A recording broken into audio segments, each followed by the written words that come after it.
L'entrevue Agri demain, on va vous parler gastronomie avec monsieur Pascal Gonner. Bonjour Pascal. Bonjour Eric.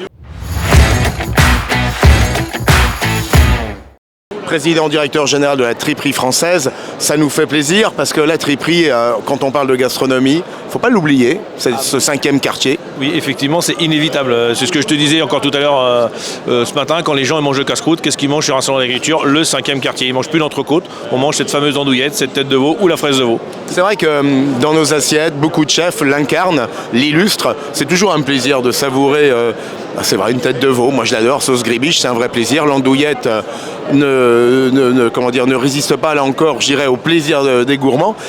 Comment fonctionne justement cette filière ? Aujourd'hui, la filière fonctionne vraiment très très bien. Il n'y a pas de souci. Les abats, on en a. On n'est pas en rupture. Contrairement à ce qu'on peut entendre, par exemple, avec le bœuf ou l'agneau, c'est très compliqué d'avoir aujourd'hui des carcasses. Nous, sur les abats, aujourd'hui, on arrive à travailler à peu près correctement, même très bien. Ce métier d'artisan tend aussi à se raréfier. Il y a eu une perte aujourd'hui là, sur le territoire ?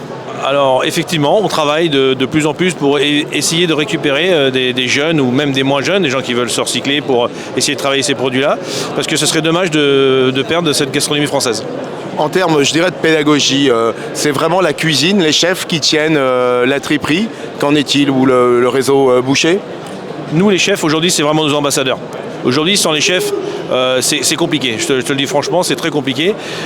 Pourquoi ? Parce que c'est une cuisine qui est particulière, les produits tripiers. C'est une cuisine qui est longue. Ça demande de la patience, ça demande du temps, ça demande de la passion.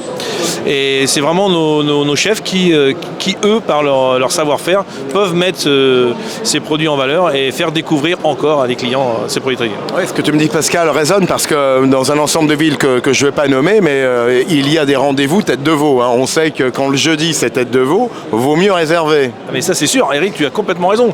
Aujourd'hui, même les confréries de tête de veau, il y en a partout. Les confréries de l'andouillette, il y en a partout. Les confréries des tripes à la mode de Caen. Enfin, voilà.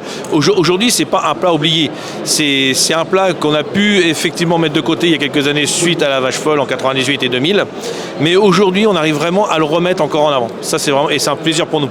Alors justement, toi, au niveau de la triperie française, il y a eu enjeu de moyens pour être encore plus perspicace et pertinent sur, je dirais, le service et la distribution ? Alors, triperie française, au niveau national déjà. Donc, quand j'étais, si tu veux, président national, on mettait des choses en place avec notre syndicat, la CNTF, et aussi Interbev, l'interprofession bétail et viande, qui, elle, si tu veux, aujourd'hui, on met des semaines, comme le mois de novembre, des semaines des produits tripiers. Et dans l'année aussi, on essaye avec des food trucks de parcourir un peu la France et de faire découvrir aussi à nos Français les produits tripiers. Alors, toi, tu es implanté dans le 79 ?